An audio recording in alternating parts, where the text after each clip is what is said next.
Some nights in Korea, the quiet doesn't fall.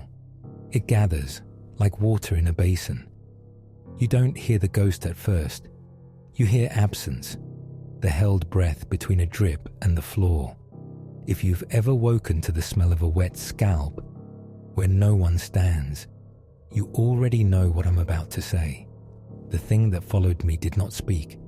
It only made me return again and again to where the path ends in water. I'm recording this in my office tel in Seoul, near Gongdeok Station. It's a weekday, past midnight. The GS25 downstairs is still lit. Blue and white neon cutting into the alley. I could go buy ramyun and pretend everything is normal. But the towel I hung by the door is dripping onto the shoe cabinet. I didn't shower tonight. I didn't even wash my hands after work. When I walked in, I smelled the old shampoo my grandmother used, the kind that leaves hair squeaky and harsh, and a raw sea smell underneath it, even though my apartment is kilometers from the Han River and the windows are shut. This is not where it began. It began on a mountain road, with a bus that doesn't run anymore, and a reservoir the villagers don't point at. But I need to start at the end so you understand why I finally went back. At the time, I worked as a junior researcher at a private cram academy in Mapo. That means long hours, spreadsheet eyes, and dinners standing over a convenience store counter. I'd always tell friends I'd go hiking on weekends and then end up sleeping until noon with the fan on. Last autumn, a professor from my university, someone I respected because he knew how to be quiet in a world that loves noise, asked me to help conduct interviews for a project on disappearing village customs. The grant covered travel. I said yes because it sounded like an excuse to leave Seoul for a few days, to breathe something besides air that smells like coffee and overheated brakes. We went south by KTX, then transferred to a local bus that had paper notices taped to the ceiling, all curling at the corners. The final stop was a rural town that seemed to pulse in and out of the 1990s and the 1970s at the same time. Hanok roofs patched with corrugated metal, a new Jimjilbang with a cartoon egg on the sign, and a half-closed PC Bang where boys in slippers smoked outside under the no-smoking sign. Our lodging was a guest room in a hanok on the edge of town, ondel floors, low table. A calendar of the local temple hung slightly askew. Our host was a widow who kept 2 bowls of salt by the entryway and pretended not to notice when I stared. We were there to record autumn rites that families still kept, small offerings for ancestors at a home shrine rather than the bigger formal jiza. The professor had a list of households and the carefully polite manner of a man who knows that research breaks less when you speak slowly. My job was to set the audio recorder, pour tea, and write notes. On the first 2 days, the work felt simple. Names, dates, a grandmother's instructions on how to fold a certain paper, a grandfather's complaint about daughters who don't learn these things now because cities make people forget. It was on the 3rd day, after a morning interview in the oldest part of town, that the detour happened. A middle-aged man with sun-beaten skin and the precise way of speaking you hear in people who don't waste syllables asked if we'd also be recording the waterside rites. The professor paused. "There are no official rites listed for water this time of year," he said. The man looked over my shoulder toward the mountains. "Official," he repeated, but it sounded like he was testing the word for cracks. "There used to be a bus that went around the back road. It doesn't run now. If you walk from the old bus stop, you'll reach the path. You shouldn't go near sunset." We thanked him, and the professor made a polite note, which means he had no intention of going. I, being the smaller soul, went alone the next afternoon, while he stayed behind to type transcripts.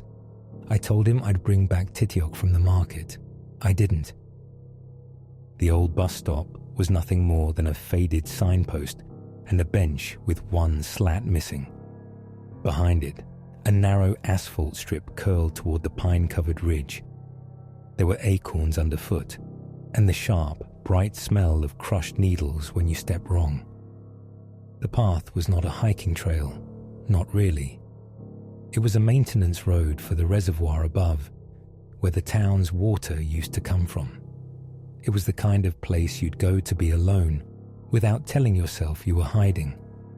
At first, there was only forest sound, wind rubbing needles, a magpie arguing, the brittle pop of something dry breaking under something small. I walked until the road turned to gravel, then a thinner track, then a damp dirt corridor where even my breath sounded uninvited. I saw it when the trees stepped back, a low concrete lip, a still sheet of water holding the sky, a fence whose lock had rusted and been replaced with a newer, shinier lock, for which someone had already found the angle. There were offerings on the concrete, a plastic comb, 2 hair ties, a sachet of cheap salt, 3 white chrysanthemums going translucent at the edges. I thought of the widow's bowls by the door. I thought of my grandmother tap-tapping salt on the threshold of our apartment when I was a kid, and we moved to a different floor, because 4 is a number that sounds like death if you care to hear it. I wrote all this in my notebook because I was supposed to be a researcher observing small living things before they vanished. There was a bench, half rotted. I sat to listen. The reservoir made no sound. You don't notice the silence of still water until you realize how much sound the not still makes. I waited for the brain-softening hum you get in Seoul when you close your eyes. The far subway, a taxi stopping too hard, a neighbor's laundry machine with one sock clumping, but nothing came, until something did. At first, I thought it was my stomach reminding me I'd skipped lunch. Then it came again, irregular and patient, water lifting and falling from a height of about 1 meter. Drip, delayed by a breath, drip, not like a faucet, like hair. I turned. No one was behind me. The path was empty. The fence was to my right, the bench beneath me, the water plane flat as glass. Then an odor, faint and intimate, skated under my nose. Scalp, sun-warmed once, now sour. The over-seasoned scent of hair that's been tied up wet and left to dry on its own. Something like river mud kept inside a drawer. It made the throat want to swallow and the tongue try to name. I am not brave. I am thorough. I took out my voice recorder and clicked the red button. Not because I wanted to record a ghost, but because the rule had been drilled into me. If it's strange, document it. I spoke into the windless air. Noted at 4:18 p.m. Smell of wet hair. Origin not located. Occasional drip sound. No visible source. When I stood, my right palm touched the bench slat. My hand came away damp. The wood did not look wet, and when I pressed again, it was dry. As I slung my backpack, I felt the strap dragging across my shoulder, as if something heavy had hooked it. Not a snag. Pressure. The exact weight of a human hand laid without love. I swung around. Nothing. The strap lay on my shirt like it had always lain. I left. I walked quickly, but made myself keep the pace of someone who doesn't run because running is an announcement. Leaves crackled in ridiculous volume.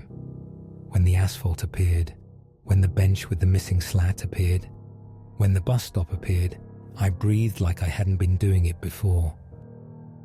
Back in town, I stopped at the Jimjilbang, not to bathe, but to listen. In the snack area by the vending machines, 2 women in matching brown shorts and shirts talked the way people talk when they disagree about something important. but don't want to scare it by saying its name. One said, "Last year, the boy from the next valley fell in during Chuseok. They say his aunt still leaves salt at the door." The other shook her head. "Don't bring salt home from there. It remembers what it touches." The first one looked at me because I was staring at the TV on the wall while not seeing it. "You're not from here," she said. "I'm helping with interviews," I said. They traded a glance that wasn't suspicious or welcoming. It was the look you give a person you're already sad for. The next morning, our Hanok host placed a folded hand towel on our shoes. "The mountain path is pretty," she said, "like someone leaving a seed somewhere it might sprout or might rot. If you go again, don't sit. And if you go after, don't wash here." "After what?" I asked. But she was already clapping once at the air by the door, the way old women sometimes do when they want to arrange the invisible.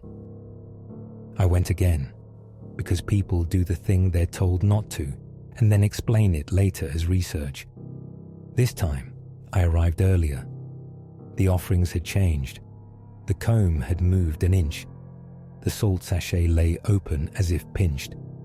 A new hair tie, a black one with a little fake pearl, lay beside the chrysanthemums, which had begun to brown. I did not sit. I walked the lip and stood with my toes not quite over the edge. I listened and waited for a breeze to move a strand of hair on my temple. Nothing did. The drip came again, left of me, too close. I turned. The fence, the path, no one. "Noted at 2:52 p.m., I said into the recorder. "Intermittent dripping without splash sound on water surface. Smell intermittent." Then I realized what was wrong with the sound. I never heard the drip hit the water. A drop falls, and you expect the soft syllable of impact. Instead, there was the lifted part, the forming, and then the part after, where a drop is gone. I stepped away from the edge without meaning to. Something grazed the back of my neck, not wind, a touch with temperature, cold and wet. I reached up reflexively and brushed hair away from the nape of my neck, though my own hair was clipped. My fingers came away damp. I smelled them. Someone else's shampoo, the cheap floral one you get in bulk at the mart by the 500 one-coin laundry. I left before my legs betrayed the shape of panic. That night at the Hanok, I kept the window closed. Even though the late autumn cool would have been easier with air, I slept badly, the kind of sleep that slides under and then throws you back up. So when the noise came, I was near the surface. A single drop onto stone.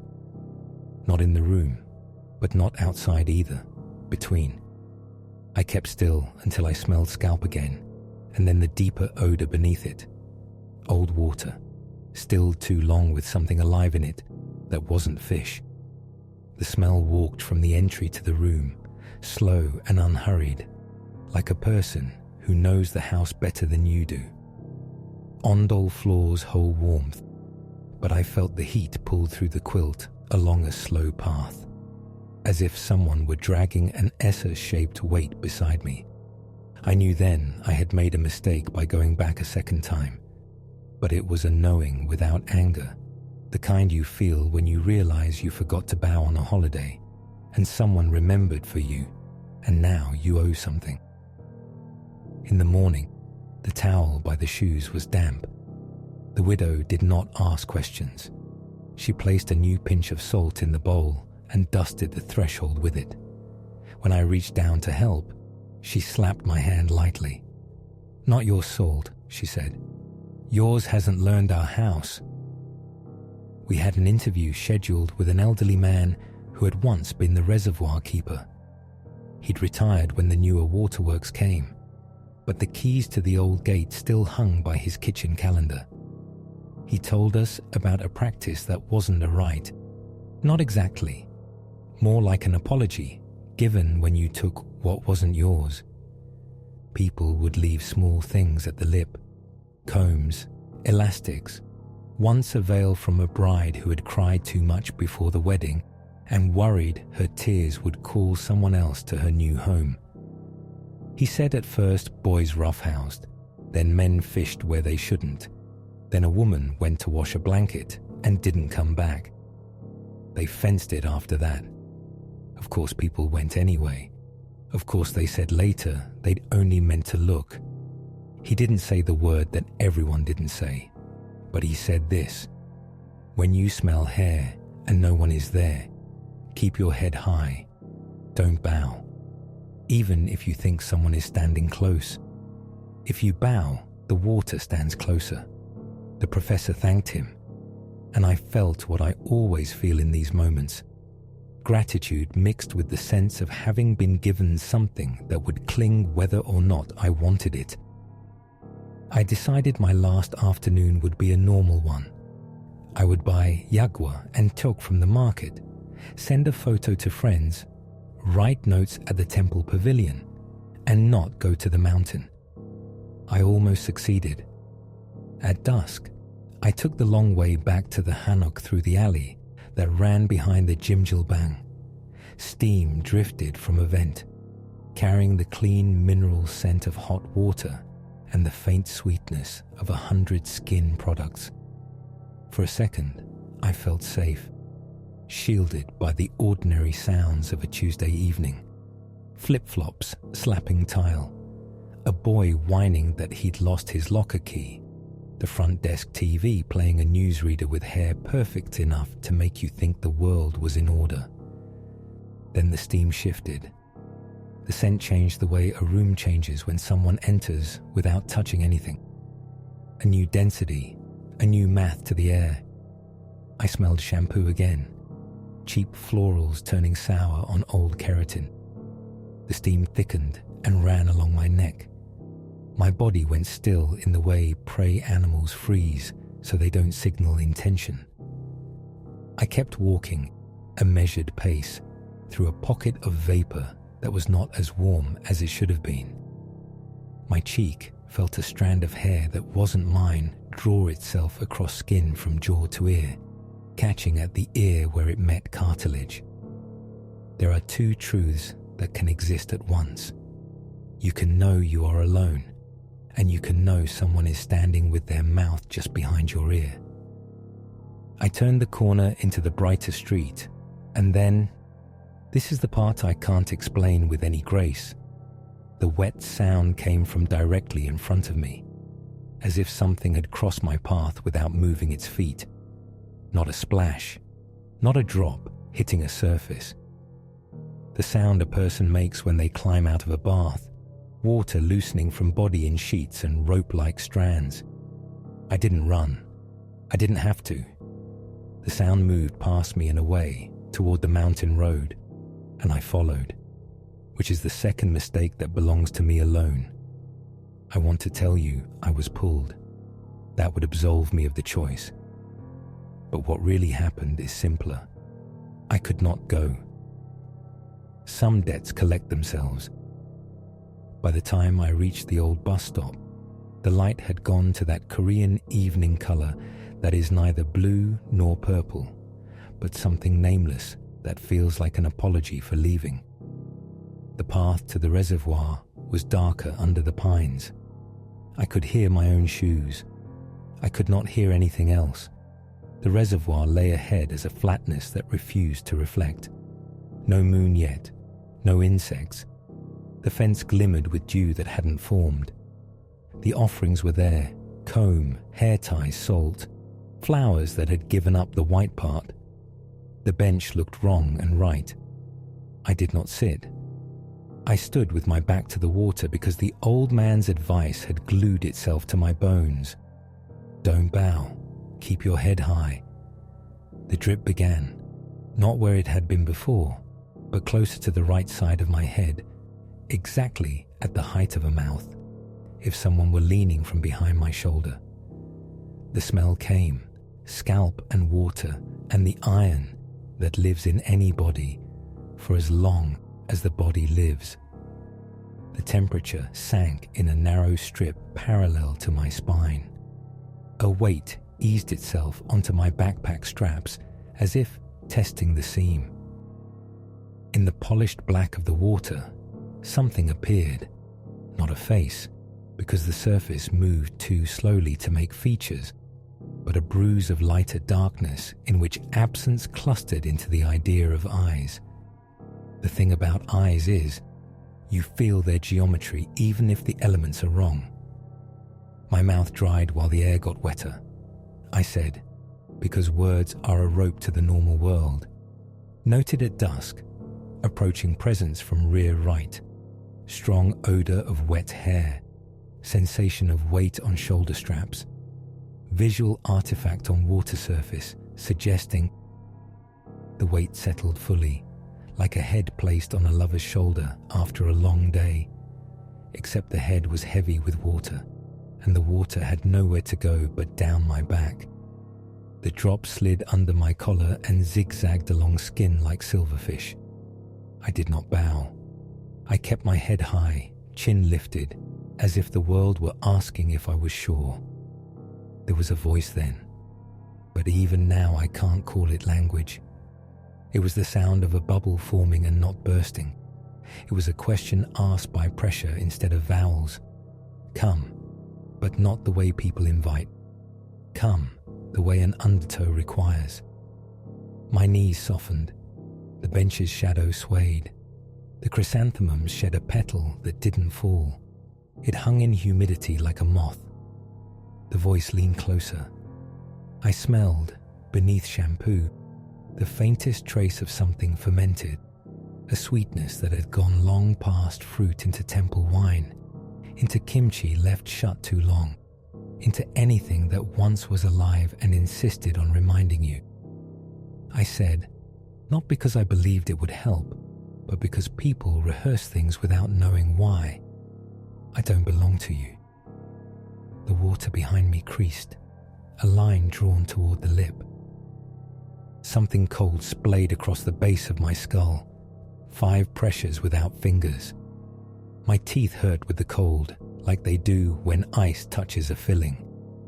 Then, from the trees beyond the fence, a clap, a single clean sound, human and authoritative, like a grandmother calling you back across a threshold you forgot to respect. Another clap. A woman's voice, not soft, said in dialect, "You're not hers." The pressure dissolved in the same way the drip had formed, by subtraction. The odor thinned to pine and the plastic sweetness of the comb. The water corrected itself to mirror. The petal fell. I did not turn around to thank the woman. I did not look to see her face. I walked forward with my chin still high, through the air that wasn't quite empty yet, past the fence that was more idea than barrier, down the path that returned all its sounds at once. The insects, the small animals, the stationed breath of the forest. We left the next morning. The professor asked casual questions on the train that I answered casually. We agreed the tapes would need careful transcription. He said the grant might cover one more visit in spring if we could justify it. I said we would find a way. I didn't know then that I would not go back with him. At home, in my office tell, I did what people do when they mean to make the unusual small enough to walk around. I cleaned. I did laundry. I lined my shoes perfectly. I put the recorder in a drawer. That first night back, I stopped at GS25 and bought the cheapest shampoo because mine had run out. The label said green apple, but under it, once the water hit, was the same smell from the mountain, a something that ignored fragrance. I turned off the water, stood very still, and listened. My apartment makes its own noises. The fridge motor that begins without courtesy. The upstairs neighbor's chair. The shiver of elevator cables. For a full minute, nothing happened. Then a single drop landed on my shoulder from above. The ceiling was dry. The drop was cold. It ran down into my towel, and then, impossibly, the towel began to grow heavier, as if I'd stepped into rain I couldn't hear. I threw the towel over the balcony railing to dry and slid the door shut. In the morning before work, I found the towel dripping on the floor by the door where I keep my shoes. I had not brought it in. Here are the explanations people gave me when I told the story in pieces, the way you test a bridge before driving your life across it. A friend from the army said it sounded like sleep paralysis plus stress from overwork. He told me to hit the gym and stop drinking late-night vending machine coffee. A co-worker said the mountain air can play tricks if you don't eat enough protein. He pressed a vitamin packet into my hand, the kind with a cartoon bear flexing. My mother said it might be that I'd skipped a bow I should have made. She didn't mean to a person. She meant to a place.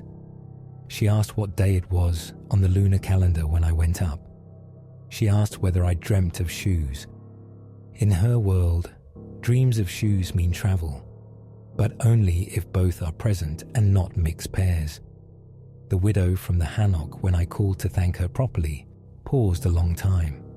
Then she said, "Some waters keep faces. You don't see them the way you see faces on flesh.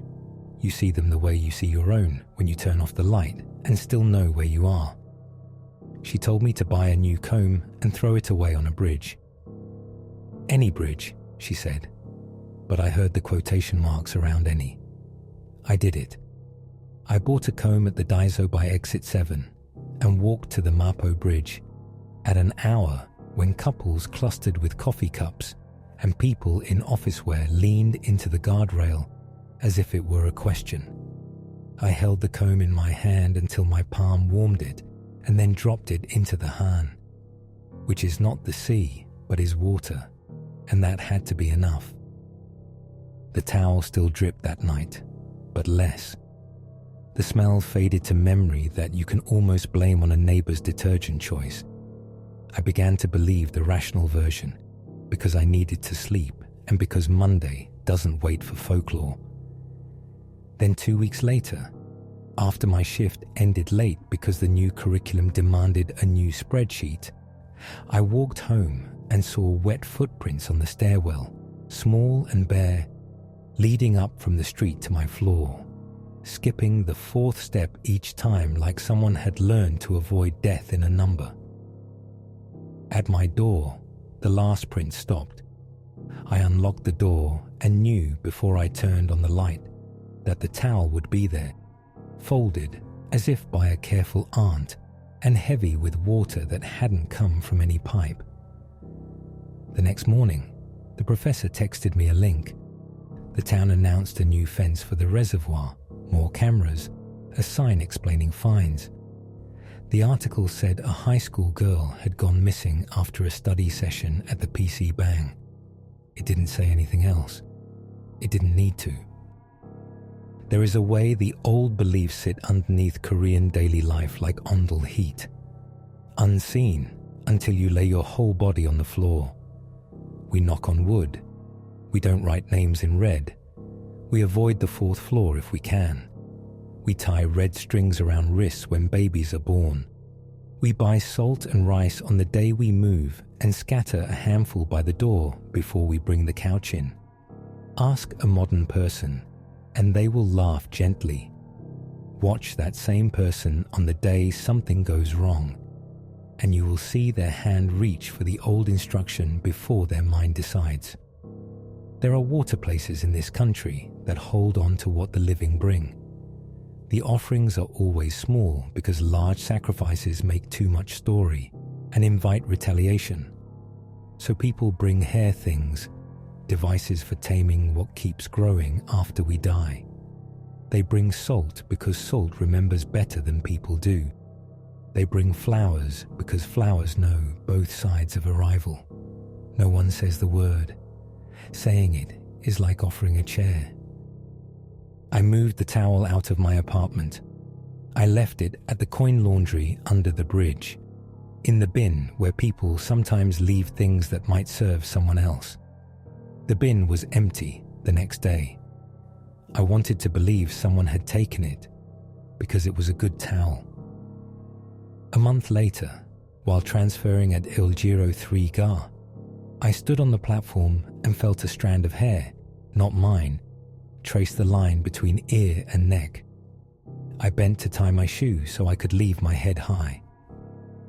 Across the tracks, a train arrived, and the windows cut the station into frames, and in one frame I saw water moving on the inside of glass where there should only have been faces.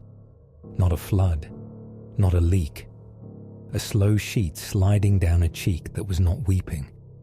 There are places in Korea where the quiet gathers like water, and if you're not careful, your life becomes a path that returns wet. Was it exhaustion, superstition, a pattern-seeking mind? Or did a place decide I owed it and send a reminder to collect? What do you think happened? Let me know in the comments below. And if you grew up with your own waterside rules, never follow wet footprints, never open a window when the sea is too quiet, always keep your head high, share them. Subscribe for more true stories from across Asia.